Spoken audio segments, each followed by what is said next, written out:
Happy Monday, everybody. Welcome to another episode of China Update, where we discuss leading political, economic, and geostrategic analysis on the world's number 2 economy. My name is Tony.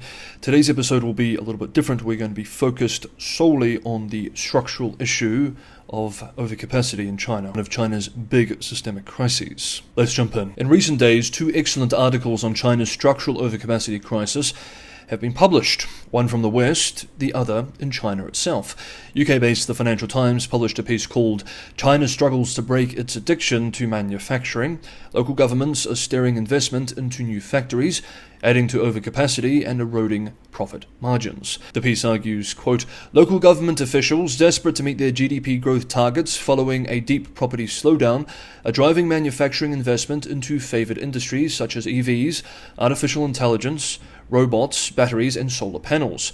The country is becoming so saturated with such products that the normally immovable Xi," here referring to the General Secretary Xi Jinping, "recently betrayed a rare note of exasperation at what Beijing calls involution, excessive price competition." Economists have long warned that China's state-directed model of debt-fueled investment risks the inefficient allocation of resources and the crowding out of consumption, obstructing long-term growth. Yet following the bursting of its property bubble in 2021, China has leaned more heavily than ever on investment, manufacturing and exports for growth as households, most of whose wealth is tied up in real estate, constrained their spending, end quote.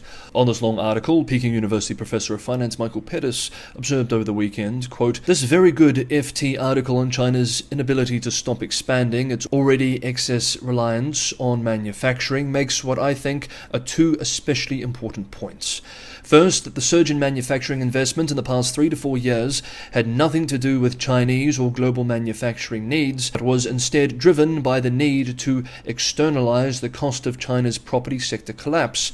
As property investment plunged, this was matched almost RMB for RMB, here referring to China's currency, as an increase in manufacturing investment, which in turn led to a surge in China's trade surpluses. The decline in China's domestic demand, in other words, was made up for by acquiring a greater share of foreign demand.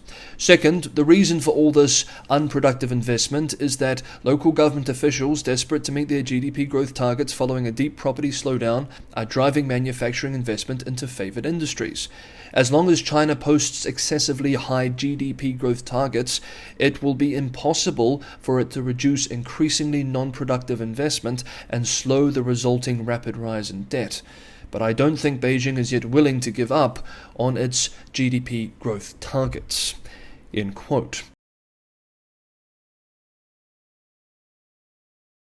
The second recent article on this issue of overcapacity is from Chinese financial media outlet Caixin, written by several Chinese economists and journalists, which is especially brutal on China's massive auto industry.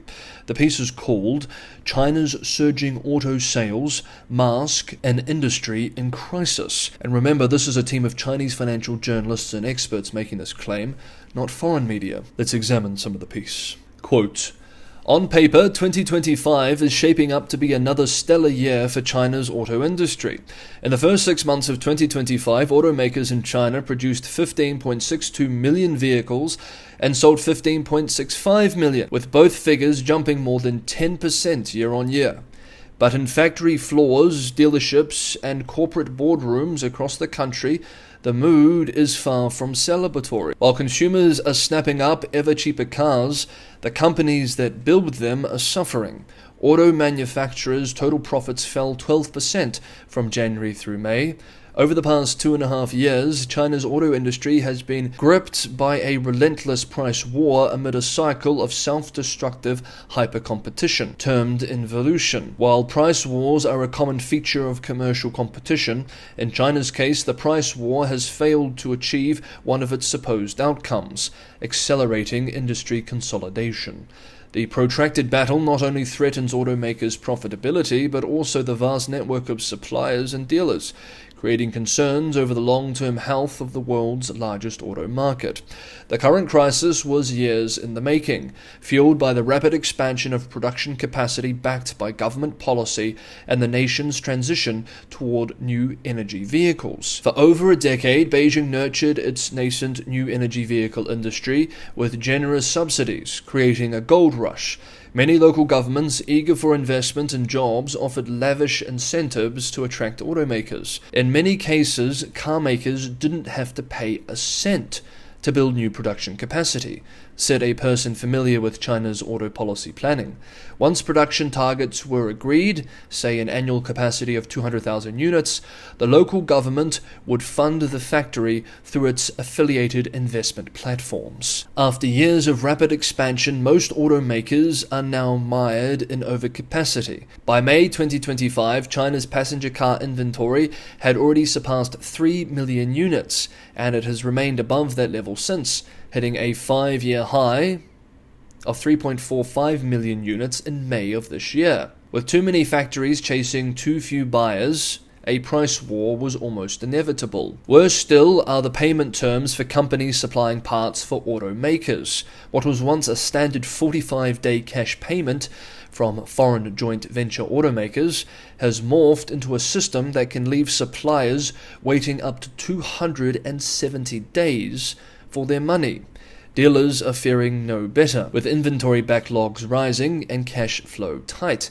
Nearly 73% of dealerships failed to meet their sales targets in the first half of the year, while some 42% reported losses in 2024.